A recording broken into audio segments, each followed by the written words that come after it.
What's up, guys? Crypto Wolf here. How you guys doing? In this particular video, we're going to be doing the analysis of BTC. If you look at this, BTC has been trying to break this 112K resistance for a while, and it has not been successful. And in the process, it had formed an inverted head and shoulder. This is the left shoulder. This is the right shoulder. This is the head, and it took off to the upside.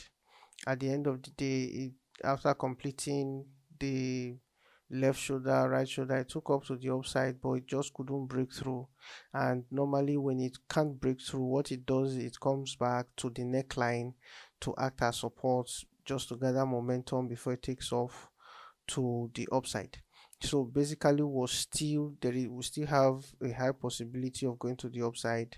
If you look at this, you would notice that BTC is forming an ascending triangle pattern.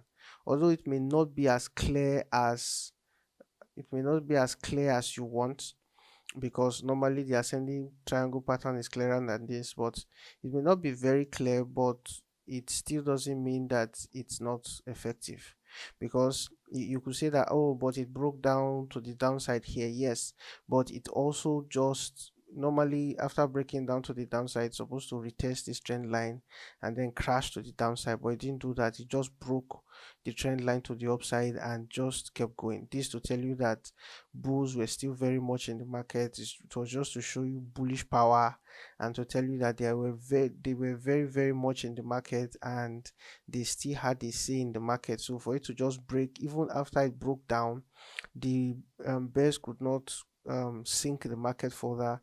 So the bulls just took over, broke right through the resistance, which is the trend line resistance, and just went to the upside. So right now you could see like an ascending triangle pattern, which is one of the most effective patterns for BTC.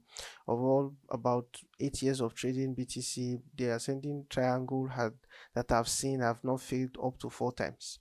Of all my years of trading, that's just to tell you how effective the pattern is. So we just have to keep waiting for this pattern to develop further, give us the confirmation we need, and boom, it will just break here and just continue on its journey towards 119K and thereabouts. So I just wanted to give you that quick update, just in case you're getting scared due to the sell-off. We're still very much within bullish range, so just keep that in mind. So this is Crypto Wolf. I'll see you in my next video. Bye.